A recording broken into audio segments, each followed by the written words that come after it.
Hello everyone.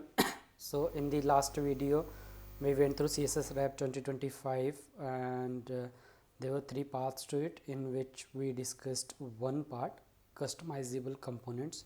We went through all the concepts in customizable components. We discussed invoker commands, dialog dismiss, which is a backdrop functionality. We discussed how you can open multiple popover at the same time, how you can customize select, how you can use carousel markers or buttons or marker group, or how can you use anchor container queries to style and fix the anchor related issue, and how they are changing to interest invokers. So we have discussed all of this in the earlier video. Please go and visit that to get a better understanding of it. In this video we are going to get to the next concept, which is next generation interactions. We are going to see what we have here. With this new interaction toolkit, you can now animate between pages with view transitions and sculpt gorgeous scroll based experiences. That's interesting, and this has come, I guess, way before 6 months period, I guess. We'll go one by one, similar to how we went in the last video. So let's get going with scroll state queries. So what is scroll state queries? Style descendants based on whether something is scrollable, stuck or snapped. Okay, interesting. So if something is scrollable or stuck or snapped, we can style descendants based on that. And compatibility wise, it is compatible with Chromium. I consider both of these as a Chrome only, because even Edge is Chromium based, and Mozilla and Safari is yet to support that. To determine if an element is stuck, snapped or scrollable, you could use a bunch of JavaScript, which isn't always easy to do because you have to attach timeout to scroll events and so on. Thanks to scroll state queries available from Chrome 133, you can use CSS to declaratively and more performantly style elements in these states. So let's see what is there. So if you do this, you scroll like this. Okay, with scroll we are able to style the descendant, whichever is in the center. To use a scroll state query, declare container type scroll state. So on a parent, we would have to declare container type scroll state. Once you have that in place, children of that element can then query whether that element is in a certain scroll state, stuck state or snapped when the element is snapped, or when the element is overflowing, scrollable state, or when an element is stuck. Okay, for example, to style the snapped element differently, use the snapped scroll state query. So let's say we have this scroller and there is overflow x, which says scroll, and scroll snap type x mandatory, and descendant we are saying container type is scroll state. Okay, for whole scroller, for each div they are saying container type is scroll state, which should be on the parent. Okay, and scroll state align, scroll snap align center. Okay, supports container type scroll state. If yes, then transition opacity 0.5 second is @container not scroll state snapped x opacity 0.25. Let's see, required stopping at each snap point. So if we click this,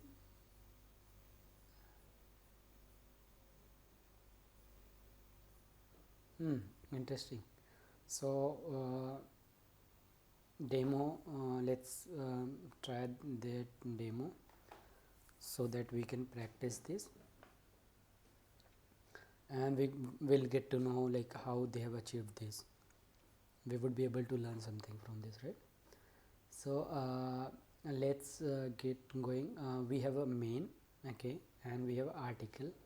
We have a three different article for, okay, we have multiple article, and then we have a site and warning. Okay, so warning part we can ignore. This is data reason scroll state queries, and this is a warning.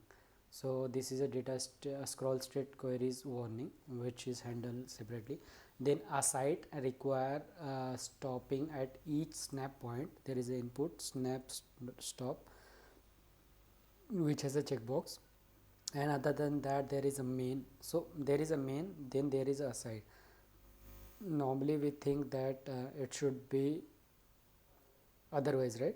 If a site is above, then it should sequence like this, but I guess they have managed it via CSS. So this is the actual cards. So this is the main part which is a demo. So let's see one card to better understand this. So there is a figure, and there is a figure only, everything is figure. So within figure we have a picture and fig caption. So picture has image and fig caption has H5P, and there is a with checkout. Okay, and on the picture side we have image of 500 cross 500. Okay, so this is interesting. So this is all repeated across, and it is assigned, this is assigned card, and our is main is demo. So let's get going with CSS. If you see, like as they mentioned, there would not be any requirement of JavaScript. So they have imported open props, layer is design system, and then from here layer demo dot support. Okay, and then there is a layer which is demo, and then there is a layer demo support, and then there is a layer for warning. Okay, interesting. Open props normalize mean, and open props, not sure what is this, but this is an interesting thing. We can figure it out later. So in the warning layer we are saying supports not container type scroll state. If it is not the case, then warning data reason this display block. Okay, if support is not available, then this, and layer warning has a layer layout.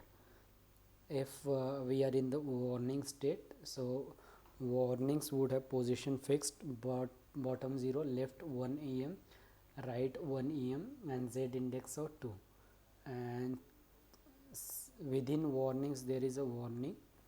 So within warnings there is a warning. Okay, and it has a box sizing, padding, border, background, display none, text align center, text wrap, this, and warning info is this.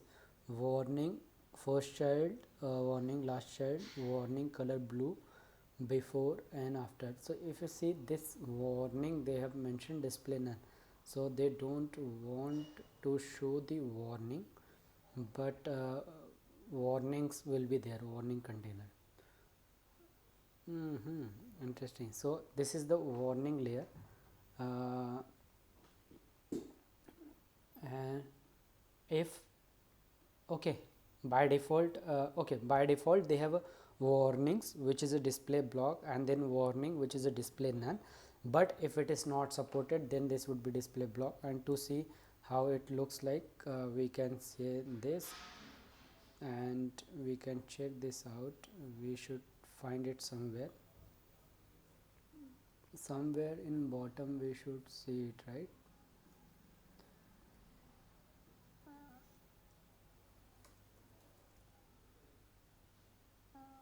Okay,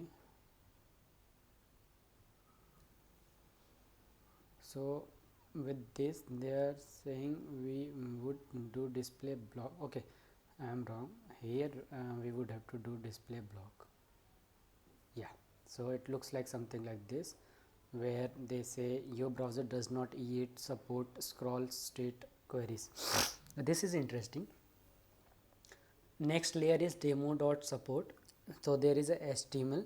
On HTML we have a background color and color scheme. Let's say on body we say display grid and place content center, and main should be display grid auto flow column, gap should be where size 5, max inline size is 100 VW, and before and after main we should have a display block and inline size of this. So there is a some block before and after this, and along with this on the card we are saying inline size, which is size content 2, background is there, border radius, box shadow, overflow, and for the figure display grid, place items in stretch, and grid area should be 1 to 1 all the child, and fig caption should be display grid gap this much, transition background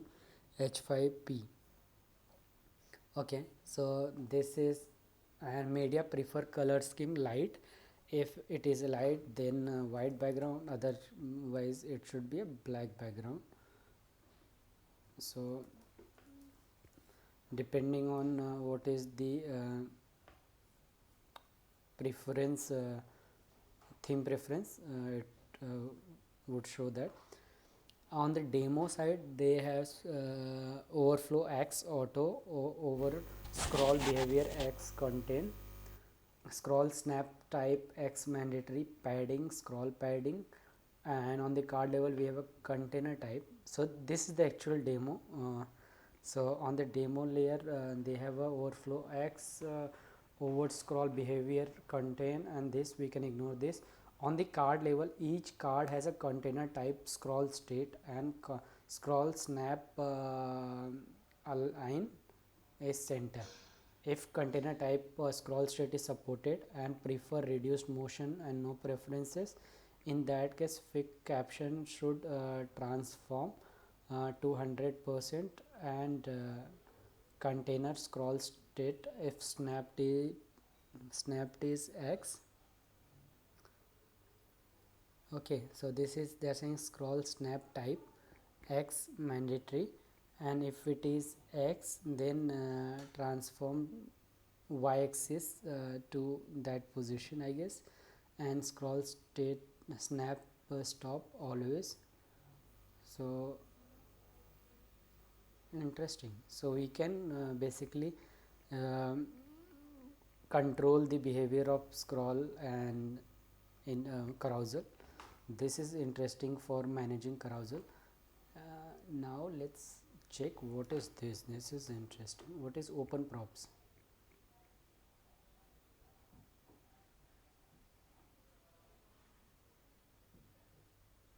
The UI library of the feature are now with feature flag components you can copy and paste to your projects. So like this, and if we talk about cards, we have a card, and what is layer in it? I want to know about layering.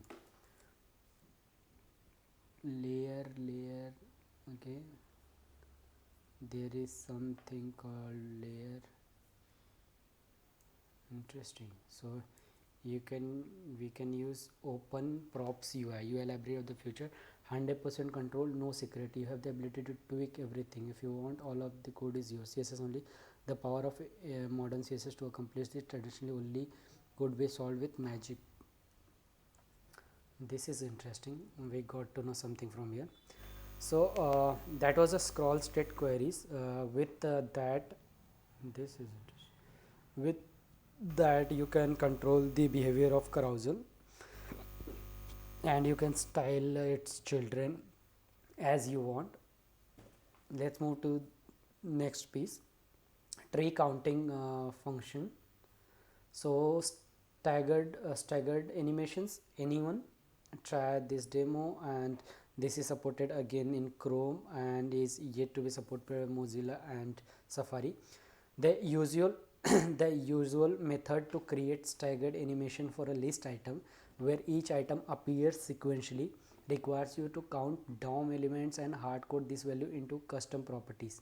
For example, index 2 using nth child setter. This method is cumbersome, fragile, and not scalable, especially when number of items change drastically. The new sibling index and sibling count function make your life easier here, as these functions provide native awareness of the element position among its siblings. Okay, the sibling index function returns one based integer representing the element's position, while sibling counts return the total number of siblings. This lets you write a concise mathematical formula for layout and animation that automatically adapt to the number of elements in the DOM. So for example, if we have this and we do shuffle, okay, so create a staggered delay. We subtract 1 because sibling index starts at 1. Ensure the first item starts immediately, 0 second. So this is interesting. So this is the starting style. So there is a transition, opacity this, translate this, and transition delay is calc 0.1 second multiplied by sibling index minus 1. So first second, okay, this one slows, and then so sibling index, if it's 4 minus 1 3, and let's say 3 into 0.1 second, so it should have a more delay. Okay, opacity and translate this. Demo showing a staggered entry animations on the 4 images. Hit the shuffle button to randomize the order. This is interesting. So we'll try this demo to better understand this. So we have this demo where we have UL and we have list of images in it, and these images are from CodePen itself. These are uploaded images, and then there is a button to shuffle, and then there is a warning. Now if we again import open props and layer base normalize, so this is li, and li has images in it. Every list item has a image within it.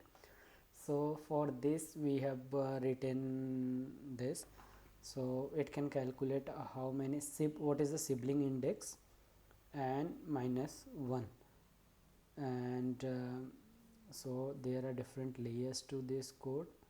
First is warning layer, where warning is handled. So here on the layout there is a layer layout where warnings, warning info, warning first child, last child, warning info is there, and this is the layout layer. And if you check support is not there, z index, sibling index is not there, warning, data region, tree counting, display block, okay, and layer warning. This is the warning layer. Then there is a reset layer which says like apply margin, padding, box sizing, HTML body, UL, right? You apply a reset on all of this, and then there is a layout layer and li layer. So we'll cover layout layer first. So there is a HTML which manages its color, background and color scheme, and then body manages its grid, and placement is safe, center, and padding is there. UL element manages the gap, flex, wrap, width, max width is 40 em, justified content is center, and each li would have a flex 0 minimum of 15 em or calc 50% minus 1 em, whatever is left. So each this can stretch itself.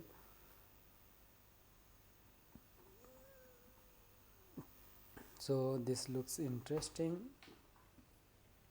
And then image has a height and display, and max width is 100%. Button is there, button has white space, no wrap, font weight, padding line, padding block, color, border, background color, border radius is and this is a background color applied if it's active, and hover or focus. Okay, and these images are generated from Gemini Nano Banana, I guess. Okay, so this is the layout layer, and the main piece is here. There is a transition applied on each item, and then there is a transition delay which applies this delay so that you can calculate sibling index. But still I need to know what is the count, uh, what is the sibling index actually. The new sibling index and sibling count functions make your life easier, as these functions provide native awareness of element position among its sibling. Okay, okay, among its sibling they can provide position. So if I talk about this, and if I am talking about this, so this is, and sibling index starts with 1, I guess, right?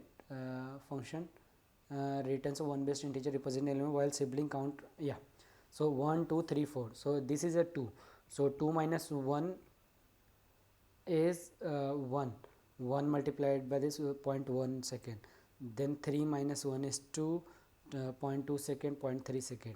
So each one has a delay applied. Got it. So each one has a delay applied, so each one is coming there, but they are coming one after another because there is that much delay. This comes after 0.1 second, this comes after 0.2, this comes after 0.3, and this comes after 0.4 second. So that's the transition delay we have applied. So this is the interesting part to manage. We can get sibling index and we can apply specific styling based on that. Scroll into view, this is interesting. I had tried this earlier and faced some issues with smooth scrolling and other pieces. So let's see what they are doing now with this. It's still not supported with Mozilla and Safari. Sometimes scrolling only the nearest ancestor scroller is all you want. The container option for element scroll into view lets you perform scroll into view only scrolling the nearest ancestor scroll container. This is extremely useful if you have a nested scroll container with the option set to nearest. Calling the scroll into view won't scroll all of the scroll container to the viewport. So when we scroll into the viewport, okay, so there is a slide list which has a click event, and we are saying every slide that is clicked target dot target slide, okay, then scroll into view container nearest behavior is smooth. So if we see this and we see this, okay,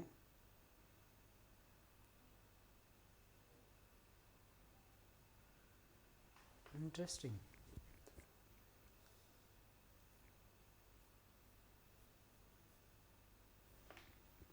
Demo featuring a JavaScript based carousel that uses scroll into view to scroll to the specific slide in the carousel. Use the toggle at the top to control whether should be used or not. Okay, so let's try the demo itself.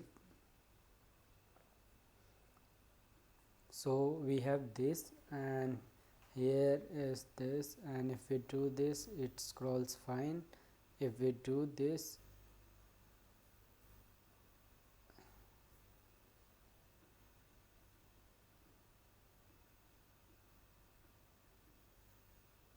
okay, so every time we scroll into this, so it scroll into the viewport, and or you can specify some offset with this, but with nearest it's good that you can.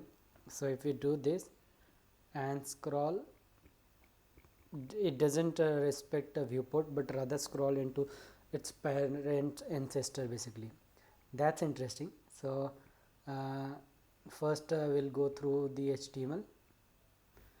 So mid the monsters, there is a P block, there is a H1, then there is a P, and then there is again some P, and there are lot of P, and this is an instructions applied, and then there is lot of p and lot of content again, and then there is a carousel which has a scroller. There is a scroller, and then there is a, so this is a carousel and having a scroller and having a marker.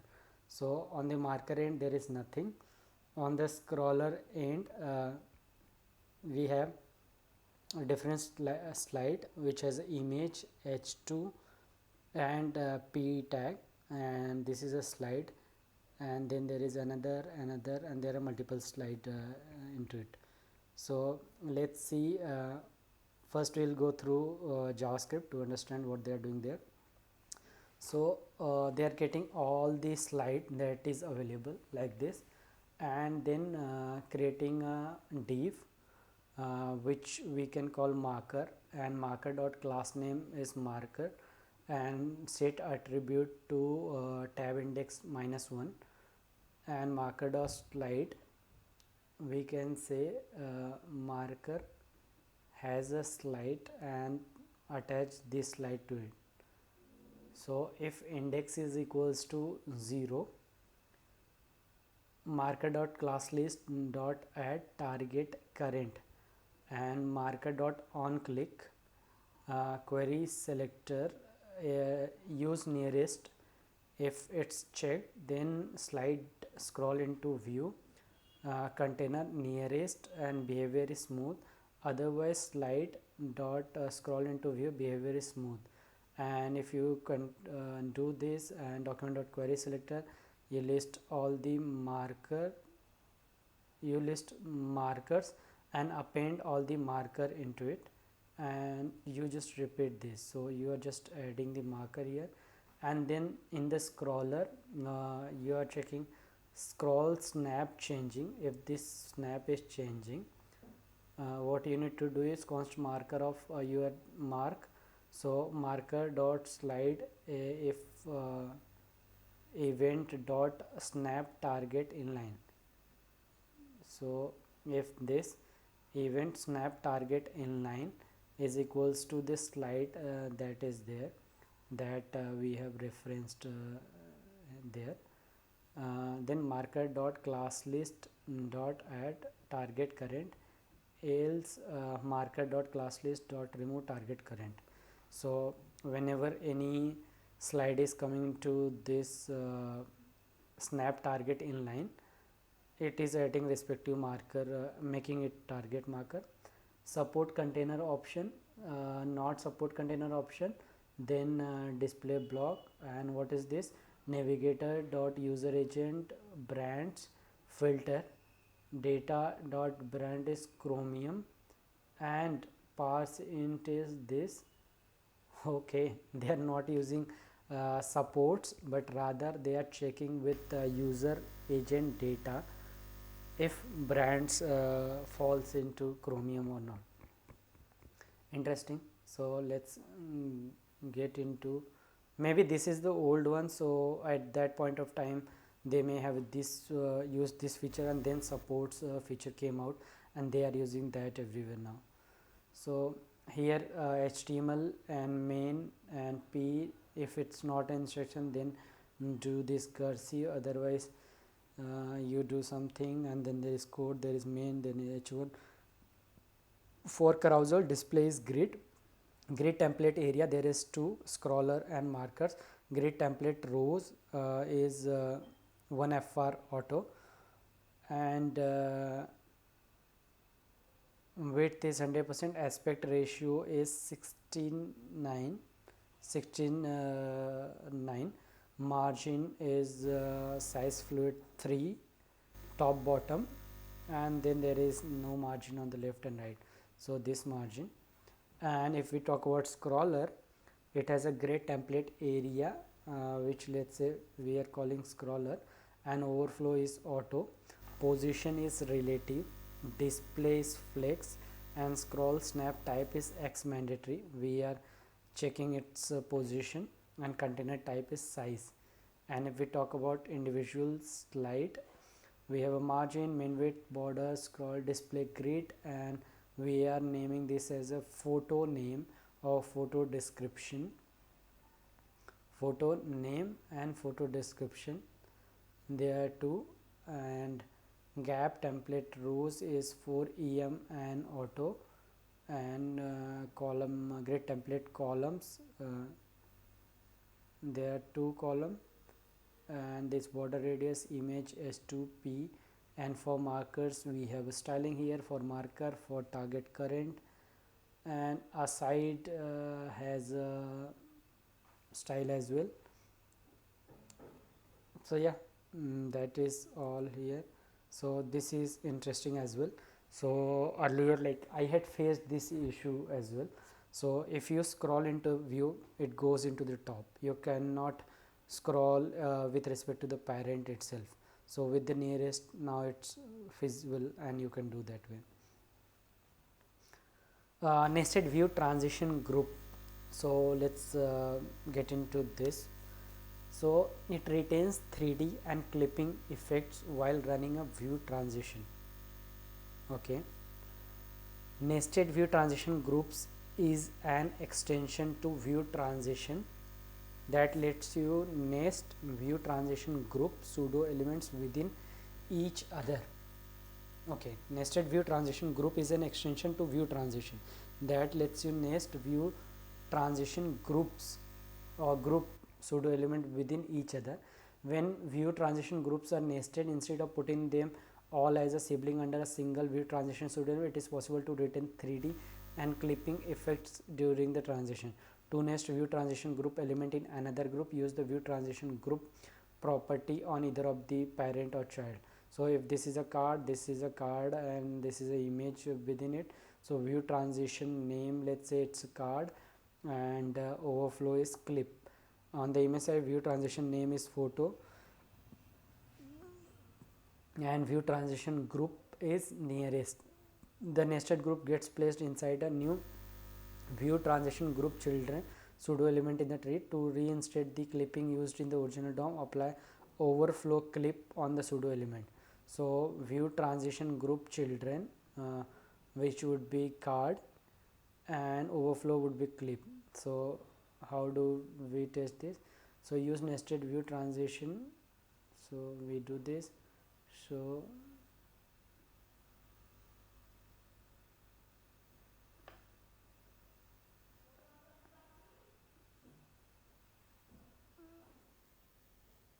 I am not getting what is this demo for nested view transition group. So okay, there is a demo to it. So if you do this, you click this and you click on this and this. Oh my god. And in the third way,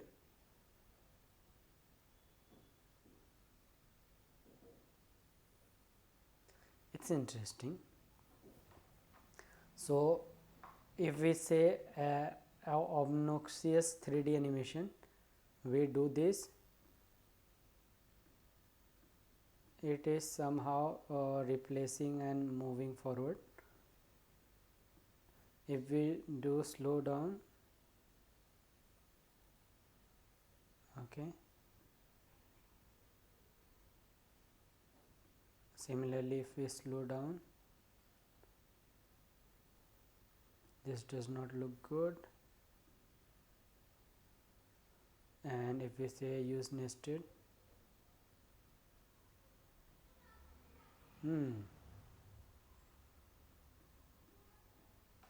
so they are solving real problems. Interesting. Nested view transition groups. So with this we had a card, and within that we had an image. On the image we had the view transition group nearest, and card has a clip, overflow clip. And if we say view transition group children overflow clip, then they would take care of each other. So yeah, let's move to the next one, which is DOM state preserving move iframe and video across the DOM without reloading them. Okay, why do anyone need this? Okay, not sure, we'll see. So you have support for Chrome and you have support for Mozilla. Using insert before to move an element in the DOM is destructive. If you move a playing video or an iframe using insert before, it reloads and loses its state completely. However, from Chrome 133 you can use move before. Okay, it works exactly like insert before, but it keeps the element alive during the move. So get random element in body, let's say new sibling, document.query selector iframe, and you say document dot body move before. Iframe is the source and new sibling is a target. So iframe should be moved before. Move with insert.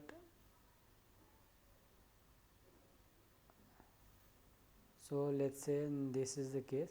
So we have this and we say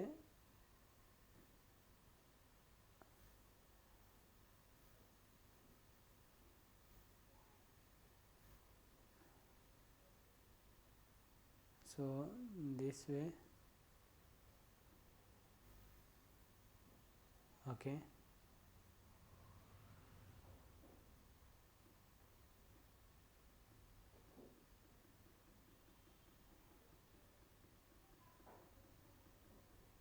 okay, so let's see the demo.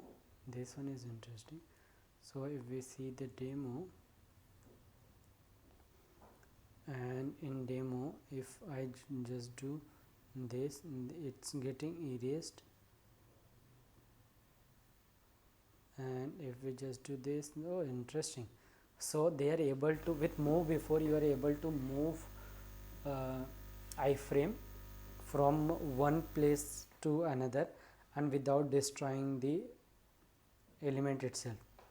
So this is for iframe and videos. This is interesting. So yeah, that was all in next generation interactions.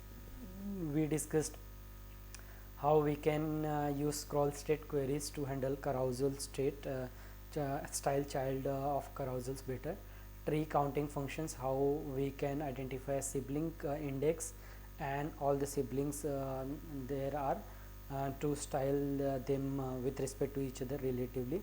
Scroll into view, that was very interesting. If you use existing one, it always scrolls it always takes reference of top viewport. With this you can try nearest so that it does not flicker. And nested view transition group, wherein like if you have two divs and you want 3D animations happening, they are not interfering with each other. If you merge them into a group, they can be part of one another. Next is DOM state preserving move. If you are moving iframe or video, you earlier it was destructive, but now you can move it easily without destroying the iframe or video. So yeah, that was all in this video. Thank you.